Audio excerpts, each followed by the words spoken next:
자, 우리 수익금액 조정 명세서는 여러분들이 확실하게 기준 잡으셔야 될 게 수익금액은 매출액이에요.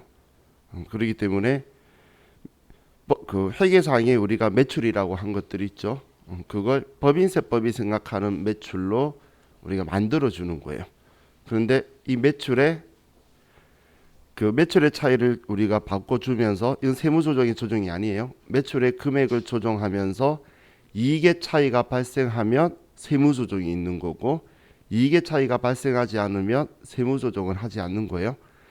뭐 예를 들면 우리 매출 할인은 매출액에서 빼야 된다는 건 회계 기준이든 세법이든 생각이 똑같아요.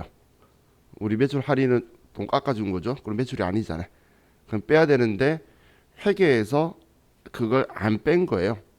그러면 세법에서는 당연히 매출 할인을 빼라고 쓸 거예요. 그러면 매출액은 빼는데 만약에 회계에서 그걸 매출 할인으로 안 하고 잡손실로 처리를 했다고 하면 그러면 비용 처리한 거죠. 그럼 수익에서 빼는 거나 비용으로 처리하는 거나 이익은 똑같잖아요. 무슨 말인지 이해가 나요? 이익은 똑같으면 세무조정은 안 일어난다는 거예요. 하지만 수익 금액이 매출액은 줄어야 되니까 차감의 금액이 들어오게 되겠죠. 그래서 여기에 들어온다고 해서 이건 세무조정이 아니에요. 매출액을 조정하는 거예요. 자, 그럼 먼저 매출 1번 눌러서 F4번 누르시면 우리 400번대가 적혀 있는 게 회계에서 매출, 이걸 결산서상 수익금액이라고 표현하죠. 그리고 우리 교재에 445가 아니네. 죄송해요. 437페이지다. 그죠?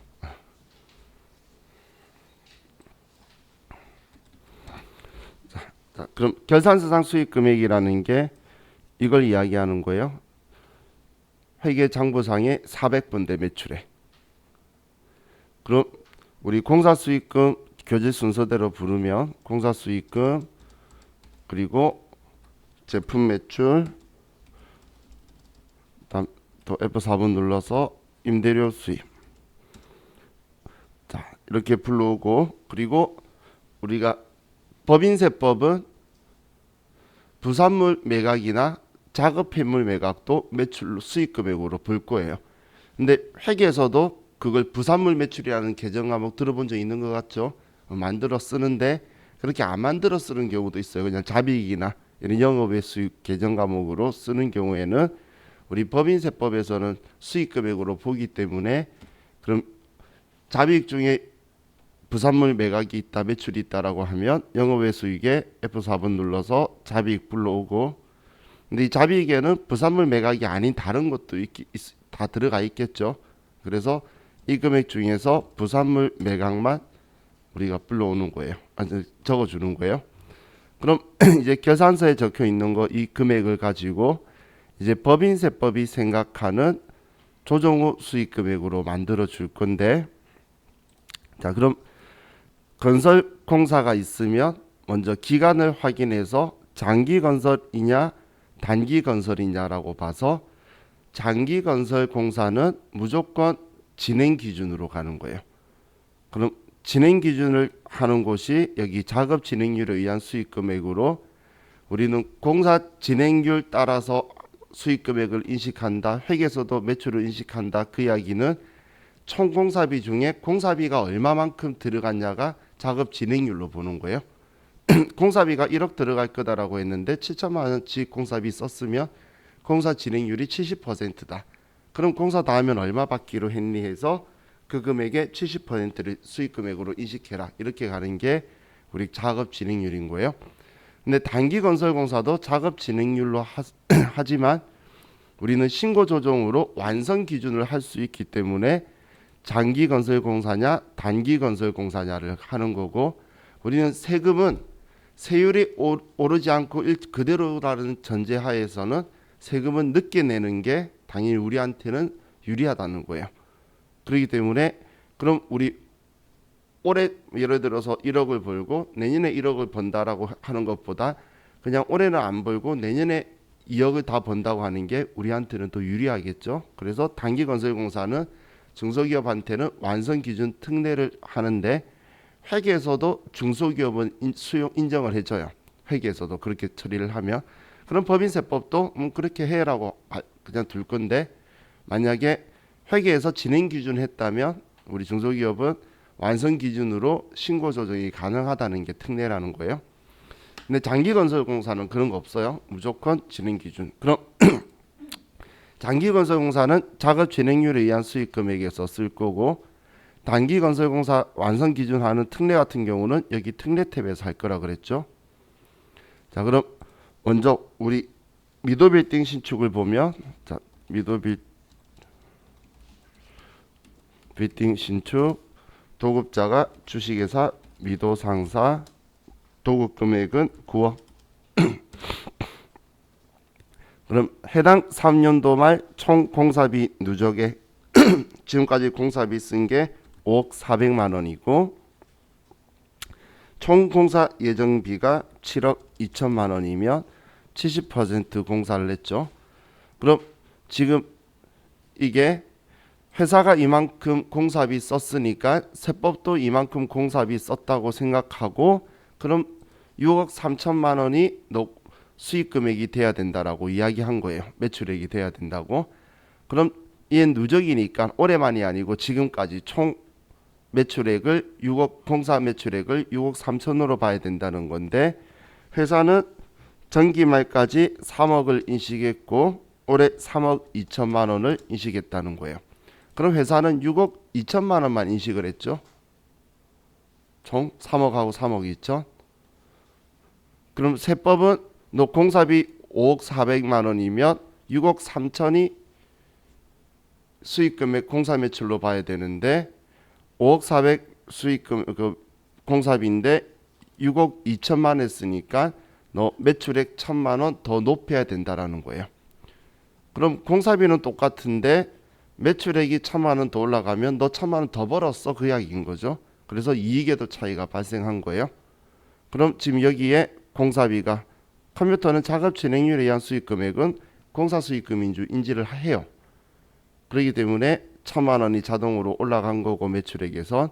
그럼 우리는 이익도 차이가 있으니까 F3번 조정 등록에 가서 지금 얘는 그 미도 빌딩에 대한 정확한 표현하면 공사 기성고 차익이라고 해요. 얘는 미도 빌딩인 거고, 그럼 금액이 방금 1천만 원만큼 더 가산 조정을 하라는 건데, 근데 이거 결국에는 내년 되면 총 수익금의 매출액은 똑같아지는 거죠. 다 만들었을 때는. 그러면 서로 타이밍의 차이죠. 회사는 내년 완공이면 내년에 전부 다 벌었다고 할 건데 법인세법은 올해 너 1천만 원 더 벌었어. 그럼 내년에 거꾸로 1천만 원 더 작게 벌었다고 말하겠죠. 그런 타이밍의 차이를 우리 소득 처분을 유보라고 하는 거예요. 자, 그럼 유보 발생이고 너 이만큼 더 매출이야. 입금산입, 공사 기성고, 차액, 유보다. 이렇게 써주면 되겠죠. 자, 다음 두 번째 연립주택 신축은 김태균, 총 도급 금액이 5억 원이고, 그리고 지금까지 공사비는 1억 2천 들어갔고, 총 공사비는 3억 8천만 원. 올해 시작했기 때문에 전기말은 없고 올해 1억 2천 4백만 원을 수익금액으로 회사가 인식했다는 거예요. 그럼 우리 3억 3,385만 원만큼 지금 작게 했죠. 세법이 생각하는 거. 회사는 이것만 했기 때문에 차이 나는 이 금액만큼 더 매출이야. 공사 수익금, 공사 매출이라는 거예요. 그러면 이만큼 이익도 더 늘어나는 거죠. 그래서 똑같이 세무조정 가서 공사 기성고 차액 연립주택, 지금 제가 괄호에 쓰는 거는 조정할 때마다 어떤 거에 대한 조정인지 인지할 수 있도록 구분하려고 쓰는 거예요. 만약에 시험에서 이렇게 장기건설공사가 2개가 아니고 1개가 나오면 그냥 공사기성고 차액을 쓰면 돼요. 근데 두 개면 어느 거에 대한 조정인지 구분을 해준 거예요. 자, 우리 여기에서 F4번 있는 거 기억나시죠? 화면 도움 주는데 만약에 그 다른 조정 없이 장기건설공사 하나만 있다 그러면 공사미수금 과소 이거 선택을 해도 아무런 문제가 없는 거예요. 그런데 지금은 이제 두 개이기 때문에 구분해 주려고 자칫적 쓴 거다라고 생각하시면 돼요. 자, 지금 이것도 매출액 주름 부분에 대해서 수익금액 조정 계산에 보면 자, 얘가 같이 합쳐져서 들어와 있죠. 매출액이. 자, 다음 우리 공사 수익금에 대해서 또 보면 단기건설공사는 특례죠. 그럼 우리 회사가 전액이 아니고 완성 단기건설공사면 전액을 완성 기준으로 해서 내년 21년도로 전부 다 수익금액을 인식할 수 있는데 올해 회사가 2억 3,800만 원 공사비 들어갔고 2억 8천만 원 공사 수익금이다라고 처리를 한 거예요. 그러면 이걸 전부 다 취소하고 내년에 전액 다 인식할 수 있다는 이야기예요. 그럼 지금 이 서식에서는 매출액에 대한 서식인 거고 세무조정은 이익의 차이기 때문에 매출도 취소하고 매출 원가인 공사비도 취소해야 되겠죠. 자, 그럼 여기에서 매출이고 F2번 눌러서 공사 수익금에 세법은 그럼 올해 하나도 매출이 아니야라고 하고 근데 회사는 2억 8천만 원 매출이다라고 한 거죠. 그래서 세법이 2억 8천만 원 취소시켜라고 취소해도 된다라고 하는 거예요. 얘는 단기건설공사 특례에 의한 거죠. 자, 그럼 이 2억 8천만 원만큼 공사 수익금이라고 여기서 썼기 때문에 컴퓨터는 공사 매출인 줄을 인식을 해요. 그러면 여기 공사 수익금에 들어오는데 방금 여기에서 지금 얘가 작업 진행률이 장기건설공사죠. 얘 둘이가 공사 더 매출이 늘려라는 거였고 얘는 지금 이만큼 줄여라는 거잖아요. 근데 다 공사다 보니까 컴퓨터는 순액으로 보여줘요. 하지만 우리는 지금 이게 메인 표지인데 순액으로 보여주면 안 돼요. 그래서 이걸 다시 정리를 해서 4,385만 원, 2억 8천만 원으로 이렇게 정리가 되어 있어야 된다는 이야기예요. 근데 이 정리는 다른 또 입력을 더 하면 계속 풀리기 때문에 제일 마지막에 정리를 하는 거예요. 제일 마지막에. 자, 그럼 지금 얘 들어간 게 금액은 지금 이렇게 쓰니까 빨간색이 없어진 거는 인식해서 매출액 조정이 되고 있는 거고 그러면 우리는 이익 조정에 가서 F3번 지금 공사 매출 2억 8천 취소하라는 거죠. 그렇기 때문에 차감 조정인 오른쪽 가서 너 방금 매출 아니야. 입금불산입이죠. 그래서 얘는 단기건설공사에 대한 거 2억 8천만 원이 유보 발생이고 입금불산입 단기건설공사 특례에 의한 거 유보다. 이렇게 얘를 써주면 되고 그런데 여기에서는 이익의 조정이니까 수익금액 매출만 취소하는 게 아니라 공사 원가 건설비 우리 그것도 취소해 줘야 돼요. 그래서 단기건설공사 원가 특례에 의한 거 2억 3,800만 원 유보 발생. 그럼 얘 비용 아니야. 송금 불산입 단기건설공사 원가 특례다 유보 이렇게 취소를 해둬야 되겠죠. 이렇게 취소해야 다 취소하는 거지. 비용은 그대로 인정하고 매출만 취소하면 안 될 거잖아요. 그죠? 자, 다음 우리 장기 할부 매출에 대해서는 우리는 할부 매출이 단기 할부 매출은 인도했을 때 전액을 매출액 매출 원가를 인식하는 건데 장기 할부 매출은 우리 회수기일 도래 기준, 한마디로 올해 받기로 한 만큼만 수익 금액을 인식해도 된다는 거예요. 그게 장기 할부 특례죠. 그래서 우리 앞에 첫 번째 동그라미 1번은 단기 할부 매출 10개월, 5개월이었죠. 5개월짜리라서 얘는 전액을 매출액과 매출원가로 인식하는 건데, 회사도 전액을 매출로 인식했기 때문에 세법하고 이견이 없어서 아무런 조정이 없었죠.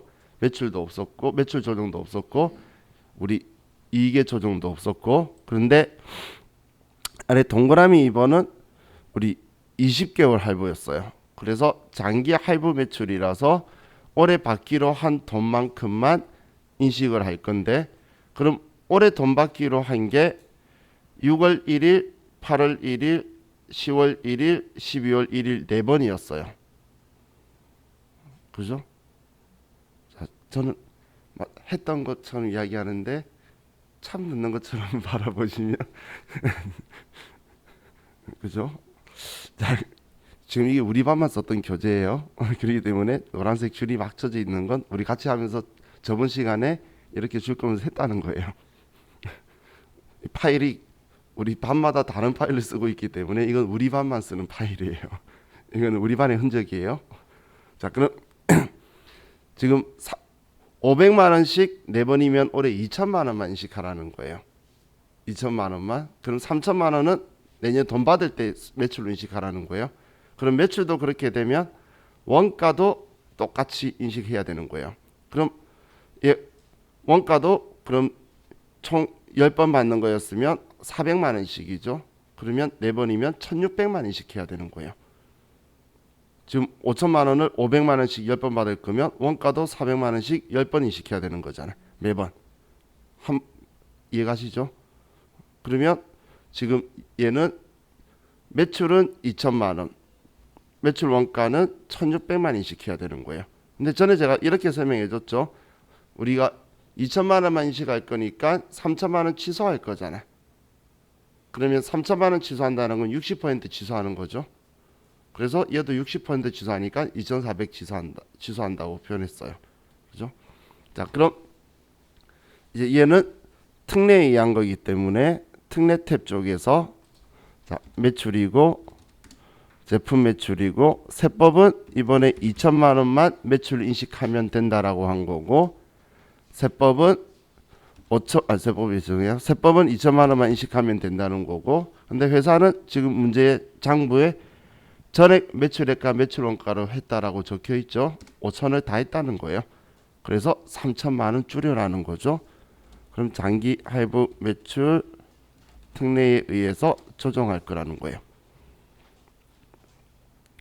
자, 그럼 이 3천만 원 또 취소해야 될 거고 매출에, 그리고 매출 원가도 대응되게 2,400만 원 취소해야 되겠죠. 그래서 먼저 매출 아니야 입금 불산입이죠. 차감 조정에서 장기 할부 매출 특례에 의한 거 3천만 원 유보 발생, 입금 불산입 장기 할부 매출 특례에 의한 거 유보고, 또 그럼 우리 장기 할부 매출 원가도 같이 당연히 취소해 줘야 되는데 2,400 유보 발생, 송금 불산입 장기 할부 매출 원가 특례에 의한 거 유보다.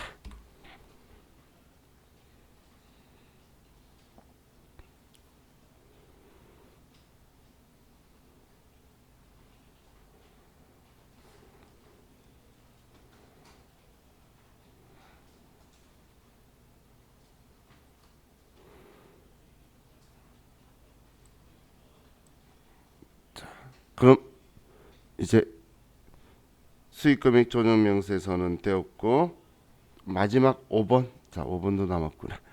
위탁 매출에 대한 거죠. 지금 여기 탭에서 장기건설공사 그리고 특례에 의한 거, 이걸 뺀 나머지 위탁 매출 누락이라든지 상품권 매출이라든지 시속 매출 누락이라든지 이런 것들은 전부 다 기타 수익 금액에서 했었죠.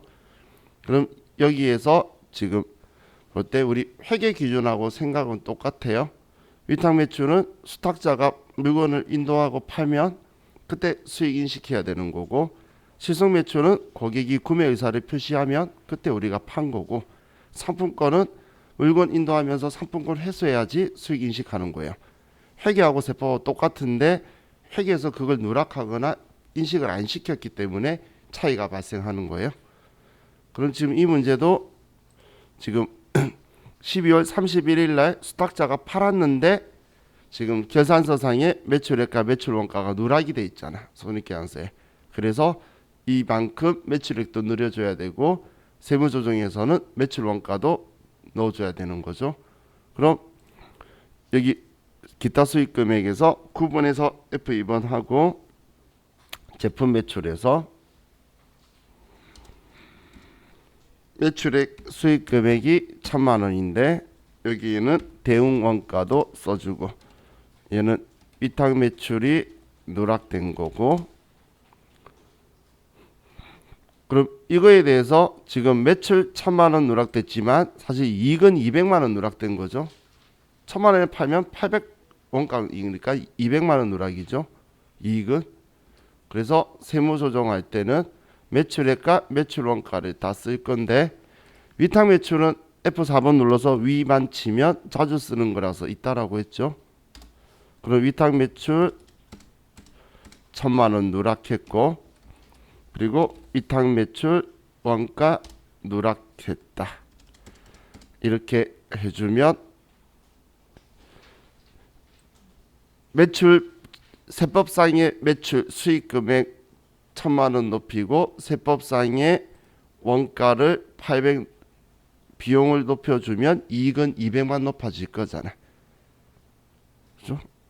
그럼 이제 마지막으로 우리 항상 수익금액 조정 명세서는 얘 하는 목적이 세무 조정이 목적이 아니에요. 얘 서식은 매출액 맞추는 게 목적이잖아. 매출액 맞추면서 이익의 차이가 나서 세무 조정을 한 거예요. 그럼 지금 얘 매출액 맞춰야 되는데 처음 작업 진행률에 의한 수익금액에서 매출액 4,385만 원 높여라고 한 거였고, 그죠? 여기에서 그리고 특례에 의해서 공사 수익금 2억 8천만 원 낮추는 거였고, 그럼 2억 8천만 원 낮추는 거고, 또 특례에서 제품 매출 3천만 원 낮추는 거죠. 제품 매출 3천만 원. 그래서 제품 매출을 3천만 원 낮춰주고, 그리고 기타 수익금액 조정에서 제품 매출을 1,000만 원 높이는 거죠. 너 이만큼 더 매출이야. 그래서 1,000만 원 높이고, 이렇게 해서 방금 수익금액을 조정했던 내역을 반영을 해서 지금 우리가 한 거는 목적이 이 금액에서 이 금액으로 얘를 만들어 준 게 이 서식의 목적인 거예요. 그럼 자, 우리 세법상의 매출액을, 법인세법상의 매출액을 조정 후 수익금액이라고 하는 거예요. 법인세법상의 매출액을 조정 후 수익금액이라고 하는 거예요. 자, 그럼 지금 이제 결산서상 수익금액, 회계상의 매출액을 법인세법상의 매출액으로 만들었어요. 자, 그럼 저장하고, 자, 다음 이제 우리가 할게, 자, 445페이지에 가서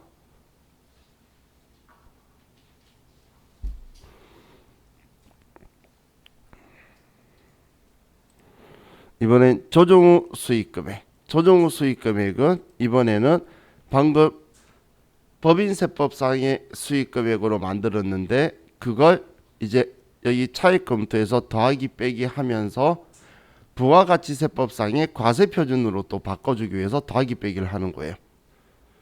그럼 첫 번째 할 작업은 여기에서 먼저 우리 업종 경비율 번호대로 해서 얼마의 매출이 우리나라에 판매한 수익금액 매출이냐, 수출로 인해서 발생한 매출이냐, 그걸 먼저 맞춰줄 거예요. 그럼 지금 여기에 있는 거는 그 순서는 금액이 큰 그냥 순서대로 해서 내려오게 되어 있죠. 그럼 자, 이 금액을 보면 이 7억 7,800만 원이 제품 매출에서 이한 거니까 자, 우리 교재 여기 중간에 있는 표준 소득률 코드를 보고 자, 얘는 제품 매출은 269506이고 얘는 제조의 건설 자재. 다음 5억 9,285만 원은 공사 수익금이죠. 451101. 그리고 얘는 건설 일반 건설이고 6천만 원은 임대료 수입이죠. 701201 임대 부동산 임대. 자, 그럼 아래 있는 이 160만 원은 부산물 매출이죠. 이 부산물 매출은 제품 매출이라든지 제조하거나 아니면 공사 수익금 건설하면서 생기는 수가 있겠죠. 부산물은. 그러면 이 부산물이 발생한 쪽에 합쳐줄 거예요. 그래서 우리 문제에서 부산물 매각 수입은 제품 매출과 관련하여 발생된 것이며 그 말이 적혀 있죠. 여기 이거. 그렇기 때문에 제품 매출에 이 160만 원 합쳐줄 거예요. 그럼 얘가 제품 매출인 거죠. 그래서 이 금액에다가 이 금액을 더해서 7억 7,960만 원이다라고 얘를 합쳐주고 얘를 지우는 거예요. 그럼 그 다음 우리가 확인할 게 그럼 이 금액들이 당연히 기본적으로는 내수 판매 우리나라에 판 거냐라고 적혀 있는 건데 근데 다음 페이지 교재에 보면 영세분은 제품 수출분이다라고 적혀 있죠. 근데 금액을 안 알려주면 여기서 확인하라 그랬어요. 여기에 과세표준 내역이 나오면서 영세율이 2억이다라고 적혀 있죠.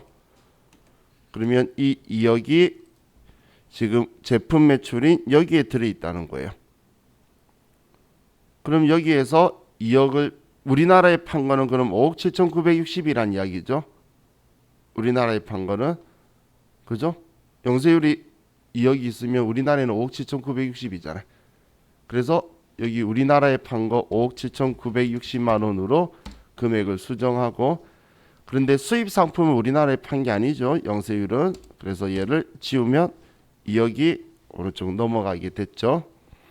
자, 그럼 여기 작성은 끝났고 과세표준 수익금액 차익 검토로 가서 우리는 이 금액과 이 금액의 차이가 어떻게 났는지 우리는 조정 후 수익금액을 지금 이렇게 부가가치세법상의 과세표준으로 만드는 거고 근데 조정 후 수익금액에는 돈 번 거니까 면세 매출도 번 거죠. 그래서 과세표준에다가 면세 수익금액 더한 값하고 가는 거예요. 그럼 우리는 수정신고까지 해서 반영된 값하고 지금 방금 이 앞서식에서 만들었던 조정 후 수익금액하고의 차이를 검토해서 계속 쓸 건데 자 그럼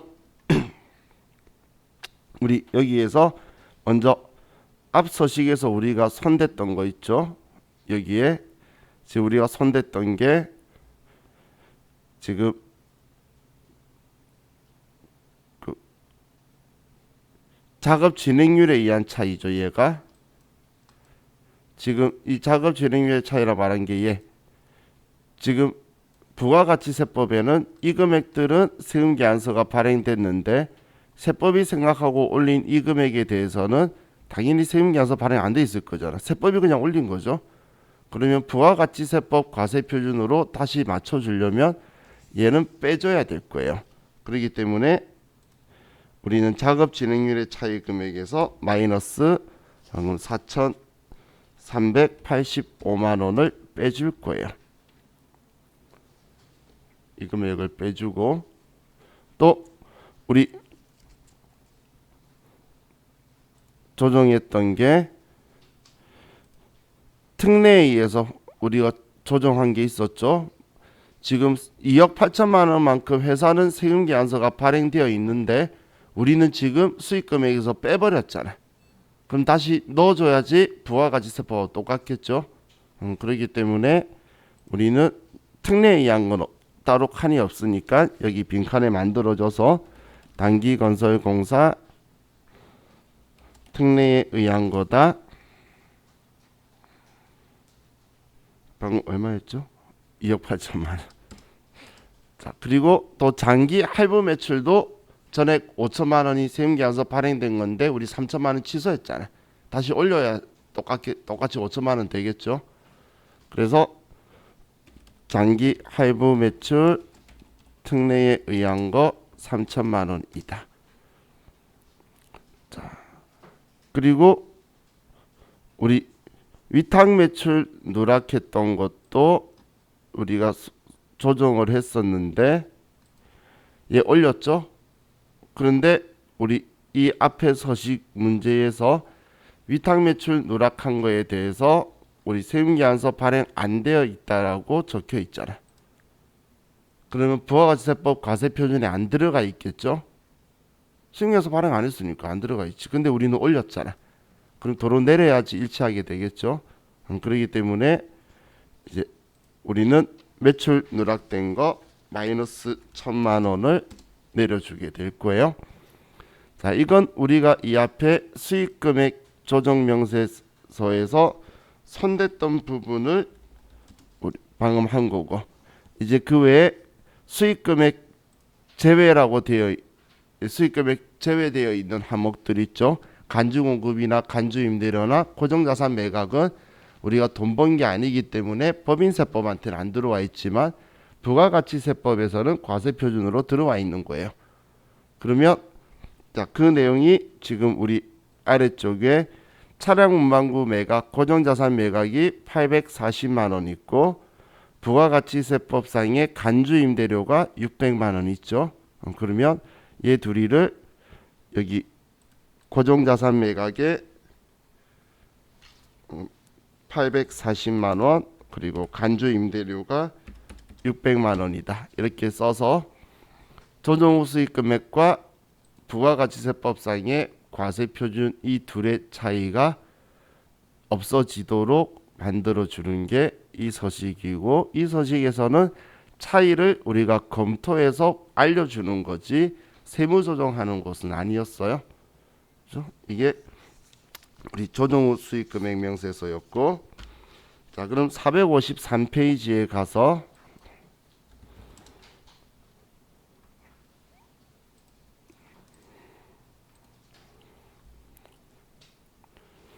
지금 두 분은 데이터 초기화 시켜서 다시 하세요. 다른 많이 데이터 다 작업돼 있어서 끝까지 다가 있을 거예요.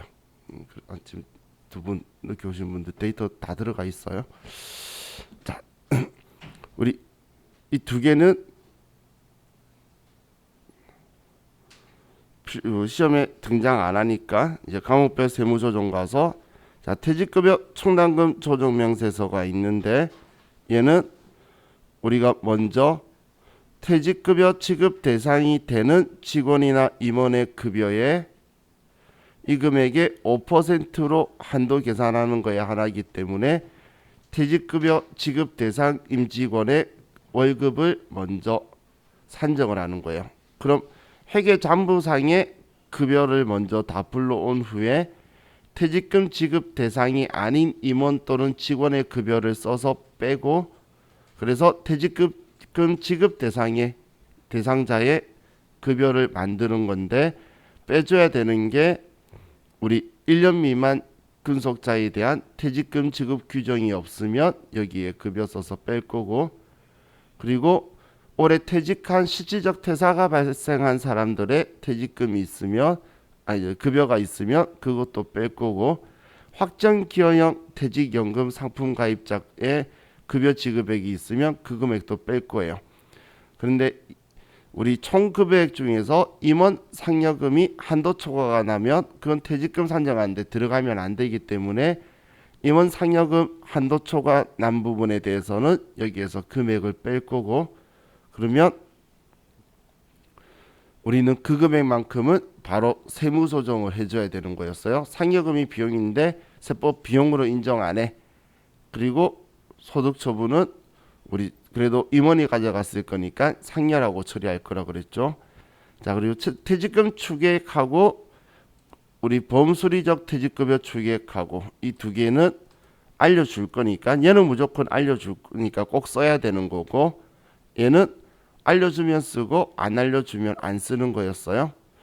자, 그리고 이제 우리 장부상 퇴직급여 충당금에 대한 걸 가지고 내역을 쓸 건데, 장부 회계장부에 있는 기초잔액에 세법이 과거에 인정하지 않는 금액이 얼마 있다. 기초 중에서 인정하지 않는 부인 누계액이 있고, 우리 회사가 지급한 퇴직금, 이제 퇴직급여 총납부채 줄어드는 감소액이 있고, 근데 올해 또 우리 회사가 납부한 게 있으면, 여기 납부를 설정한 게 있으면 우리는 회사 계상액에 써줄 거죠.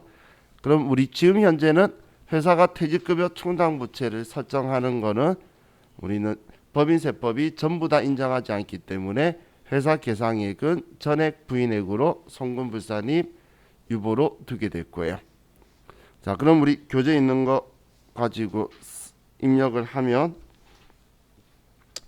자, 우리 임원급여는 801번이고,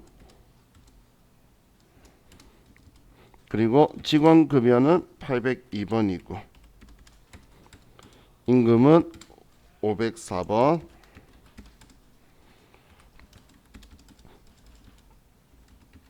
자, 먼저 우리 지금 이 책에서는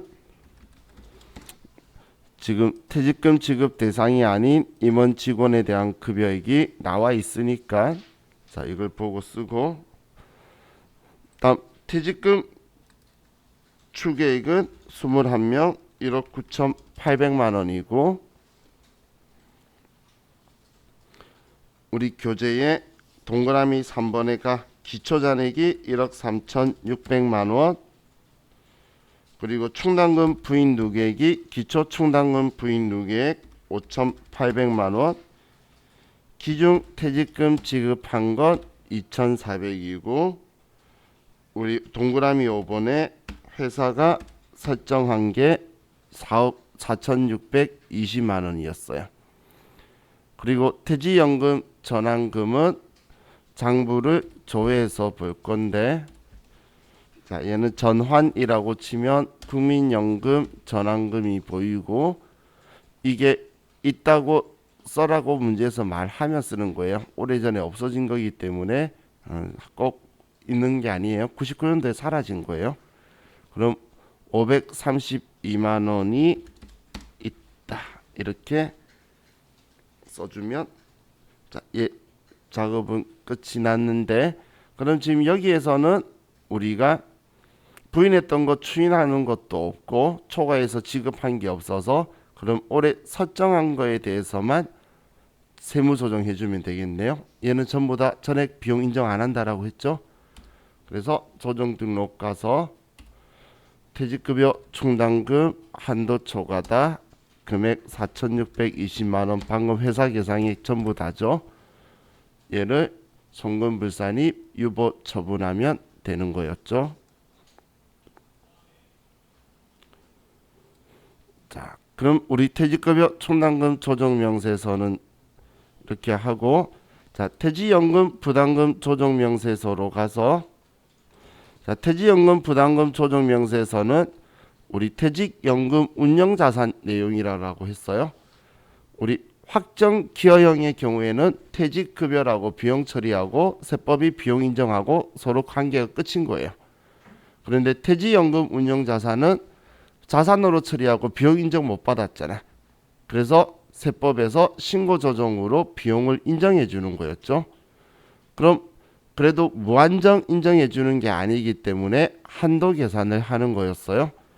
그럼 퇴직금 추계액을 보면, 추계액은 일시퇴직 기준, 보험수리적 기준, 이 두 개 중에 큰 금액을 우리는 세법이 생각하는 퇴직금 지급 한도, 지급해야 될 추계액 한도니까 1억 9,800을 쓰는 거고, 퇴직급여 충당부채를 설정하지 않고 있다라는 말이 없으면 우리는 무조건 퇴직급여 충당부채 잔액을 써야 되는데 기말 잔액을 지금 문제에서 안 알려주면 없다고 생각하고 있는 게 아니라 그럼 잔액 조회를 해서 퇴직급여 충당부채 잔액이 있으면 이 금액을 확인해서 써야 된다라고 했죠.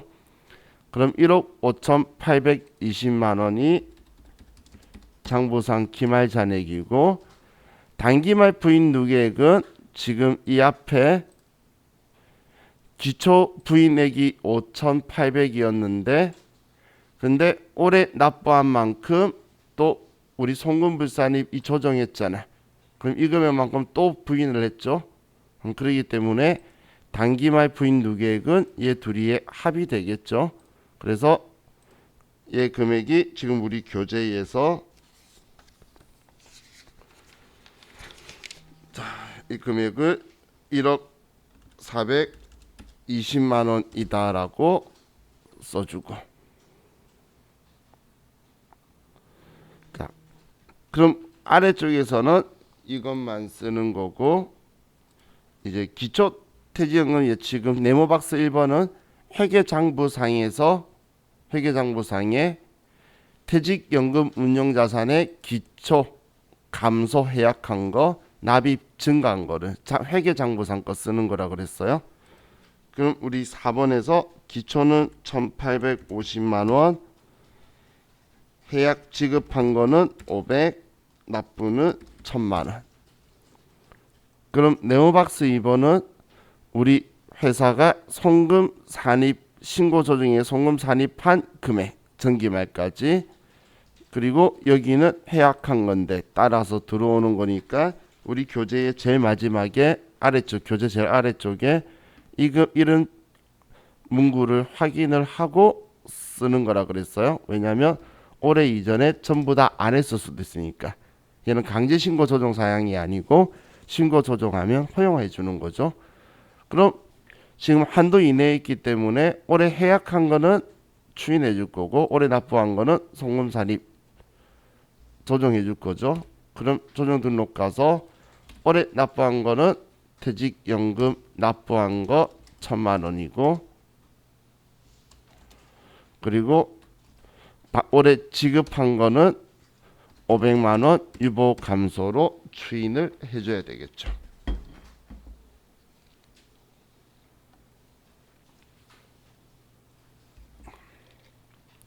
자, 이게 퇴직연금 부담금 조정 명세서였고, 자, 다음 대손충당금 및 대손금 조정 명세서 가면 462페이지.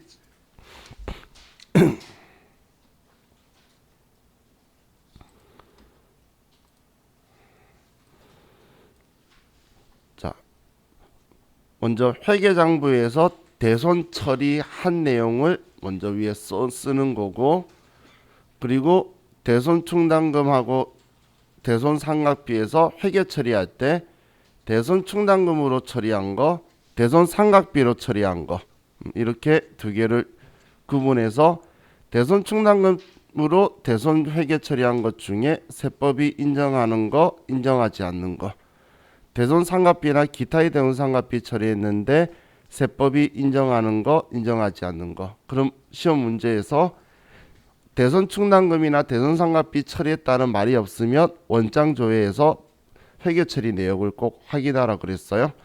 그리고 여기에 만약에 부도로 인해 발생한 게 있으면 우리가 시인을 한다 하더라도 부인액을 1,000원을 비만 기록으로 꼭 남겨둬야 되는 거죠. 자, 그럼 우리 여기 먼저 작성을 하면, 자, 우리 교재에 1번에 3월 20일 날 받을 어음으로 매출 채권이, 자, 크게 해서 볼게요. 매출 채권이 우리 부도 6개월 경과가 되어서 금액 60만 원을 회계 처리했는데 다 대손 충당금으로 처리한 거예요. 그런데 세법은 59만 9천 원을 인식을 했고 부인액은 1,000원이 부인되게 되죠. 비만기로.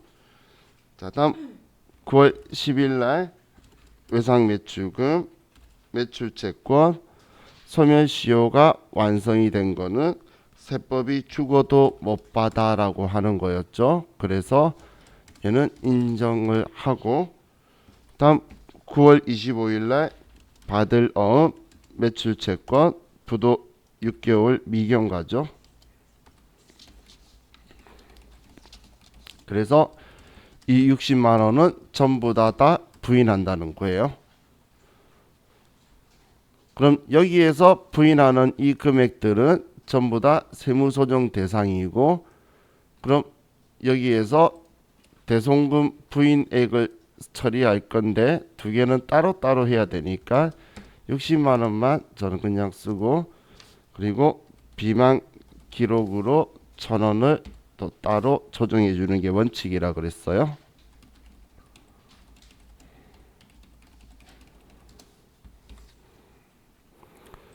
자, 그럼 이제 이번에 채권 잔액이 있는데, 여기에 채권 잔액은 목적이 법인세법이 대손충당금 설정할 채권의 잔액으로 만드는 거예요.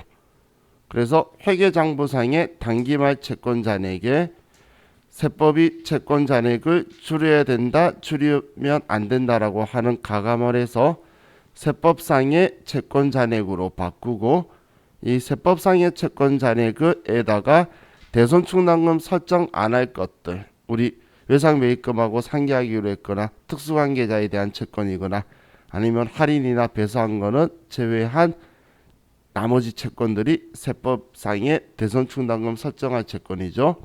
그럼 여기에서 전기에 이런 식으로 부인한 게 있는데 올해까지도 해결이 안 되면 여기에 채권도 줄이면 안 되니까 더해줄 거였고, 그리고 올해에 소멸시효 완성된 게 있는데 위에서 이것처럼 이렇게 처리를 하면 잘한 건데 회계 처리를 안 했다면 강제신고 조정 사항으로 세무조정도 하고 이렇게 안 했을 경우에 여기 단기 채권 잔액에서 마이너스로 줄여버리는 거예요. 자, 그럼 우리 문제에서는 2번에서 외상매출금이 2억 4,114만 9천 원이고, 자, 그리고 받을 어음이 1억 7천 9만 4천 원이고, 그럼 컴퓨터가 위에 상단부를 먼저 작성했기 때문에 이 지금 이때 받을 어음에 1,000원, 받을 어음에 60만 원 이걸 인식해서 얘가 자동으로 들어온 거예요. 왜냐하면 지금 이 금액만큼 대손 인정 안 한다만 생각하면 안 되고 그 회계 처리 자체를 인정 안 하니까 받을 어음도 줄이면 안 된다는 거예요. 대손을 인정 안 한다는 건, 그래서 이 금액을 60만 1,000원만큼 더 높인 거예요. 자, 우리 부가가치세는 대손충당금 설정해도 되는 거예요. 그런데 대손세 공제받은 매출세액이 안 되는 거였죠. 그래서 우리 외상매출금의 부가가치세는 문제 없는데 할인 어음은 대상이 아니니까 얘는 제외로 빼야 되고, 그럼 이제 세법이 생각하는 대손충당금 설정 채권 잔액이 나오면 이제 우리는 그 다음 문제에서 대손 실적률에 대한 언급이 있으면 문제 없는데 아무런 언급이 없으면 대손 실적률을 계산을 한다라고 했어요. 그런 대손 실적률은 분모의 세법이 생각하는 우리는 기초 채권 잔액 혹은 정기말 채권 잔액분의 분자의 단기 세법상의 대손금 시액을 가지고 대손 실적률을 계산을 하는 거죠. 그렇게 해서 1%보다 크면 실적률을 클릭해서 쓰는 거고 1%보다 작으면 그냥 1% 그대로 가는 거라 그랬어요. 자, 그럼 우리는 이 대손충당금은 자기 짝지 안 따져요. 세법은 개정과목 안 따져요. 그렇기 때문에 우리 외상매출금이든 받을 어음이든 대손충당금 전체의 기초잔액과 올해 대손충당금 설정한 금액, 그리고 정기 말에 대손충당금 한도 초과가 나서 부인한 거 있으면 써서 대손충당금 한도 초과는 차기에 무조건 자동 추인된다라고 했었어요. 자, 그럼 우리 교재의 충당금 기초잔액이 539만 원이고 이 중에서 부인액이 230만 원, 단기 송금 계상액이 284만 2,340원. 자, 그럼 여기에서 우리는 충당금 보충액 적혀 있지만 가로에 충당금 장부 잔액을 보시는 거예요. 그럼 충당금 장부 잔액은 기초가 539만 원인데 단기 대손금 상계액 대손 처리한 이 금액 말하는 거예요. 예. 대손 충당금 쓴 게 이 금액이죠. 그럼 이 금액을 빼면 금액이 157만 원이 되게 되고, 그러면 이 금액만큼 환입할 거다라고 뜬다라고 했죠. 그러면 이 230만 원은 정기 한도초가 났던 거 추인해 주는 거고, 이 금액은 이제 올해 설정한 거에 한도 초과가 나서 이 금액만큼 우리는 한도 초과로 처리할 거예요. 자, 그럼 조정 등록 가서 올해 대손 충당금 한도 초과 난 거 유보 발생, 그리고 정기의 대손 충당금 한도 초과 난 거는 유보 감소, 이렇게 해서 조정해 주는 것까지가 대손 충당금 및 대손금 조정 명세서죠. 제가 저번 헤어질 때 말했죠. 여기까지 한 것 중에 우리 이번 시험에 무조건 한 문제 이상 나와요. 여기까지가 앞시간 한 거예요. 자, 이제 우리 쉬었다가 접대비 조정 명세서 나갈게요. 쉬었다 합시다.